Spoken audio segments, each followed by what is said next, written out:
Hello, today I'd like to talk about injuries and illnesses and how they impact our training, classes, gym routines. Injuries and illnesses are a fact of life and they are tedious, they're painful, if you'll excuse the pun. You can't fix an injury with exercise. You can create optimal circumstances so that the body will heal naturally in its own time, but exercise will not speed up the healing process. In fact, if you're not careful with exercise, you can impede that healing process. So if an injury is stopping you from doing certain movements, certain exercises, then it's best to just rest that area and let it heal.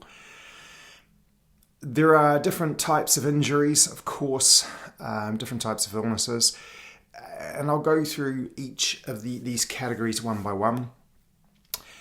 An injury that affects muscles or soft tissue. This soft tissue, muscle, joint, cartilage, things like that, they need to heal on their own. You can't fix those kinds of injuries with exercise. You can't speed it up. It's best to avoid putting any kind of stress or extra strain on that area. So if the injury is such that you can train the rest of the body or do a class where you're not actually working that area, then that's fine. And it's good to keep the body as flexible, as mobile, as strong as you can in order for the body to heal as best as it can, but on its own. So certain injuries you can get away with training other parts of the body. Say the injury was in your leg, then you could perhaps train the upper body.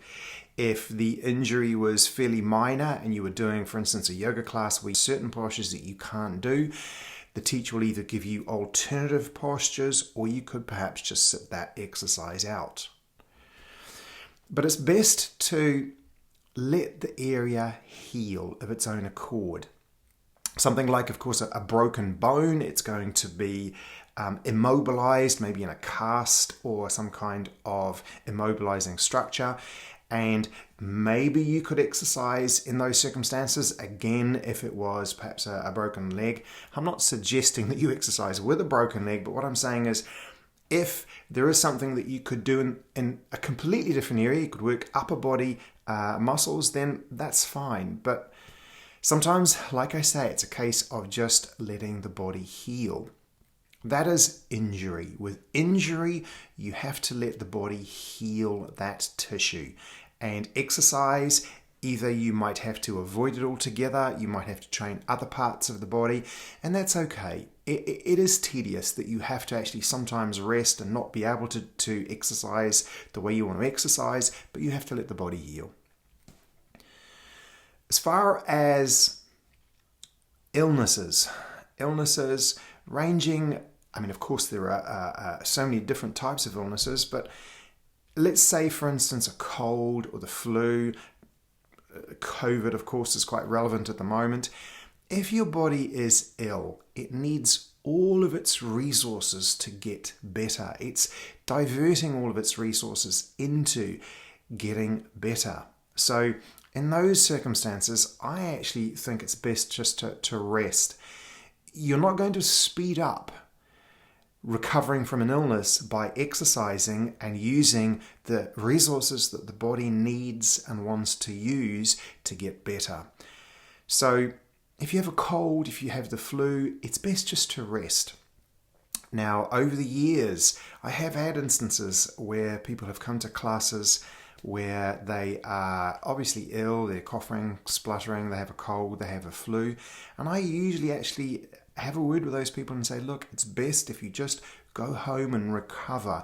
You're not doing yourself any favor, you're not getting better, you're not improving the cold, you're not speeding up the recovery, you're actually doing the opposite.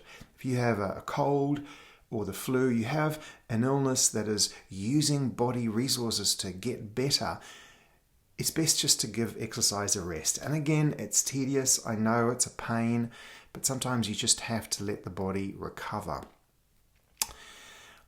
I also wanted to talk about painkillers because that has been a question that's been asked quite recently. This may come as a surprise, but when you take a painkiller, and we're talking anything ranging from aspirin, paracetamol, up to stronger painkillers, a painkiller masks sensation. That's how it works. So it's dulling the nerve impulses that give you information. So a painkiller is masking the symptoms. It's not actually fixing them. It's masking the symptoms. It's actually blocking the signals that you need to be hearing when you are exercising. So it is very rarely a good idea to exercise when you have had painkillers. Now, I understand there are chronic conditions and some people have a regime of painkillers.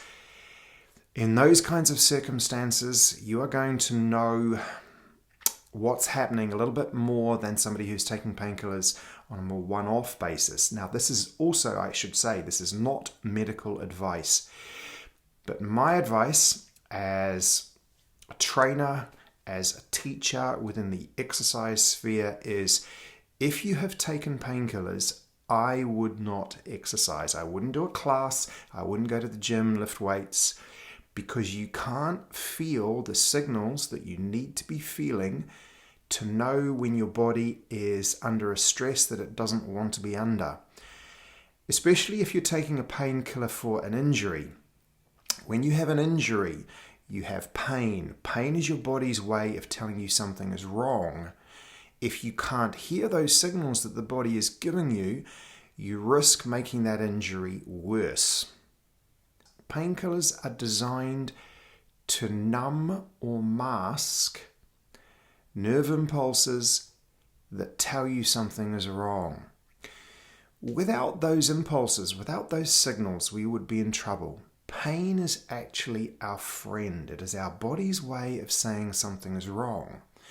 And if those pain signals are masked, for instance, when you take a painkiller, you're not getting the signals that you need when the body is in trouble, when it's in a period of stress, when you are doing a movement that it doesn't like and is getting close to or causing injury. So you don't want to be exercising when you've taken painkillers. If you need to take painkillers for an injury, it's really a circumstance where you shouldn't be exercising. I hope this is helpful. If you have any questions, of course, please just ask. You can send me a message. You can write in the comments of this particular video. And I hope this is helpful.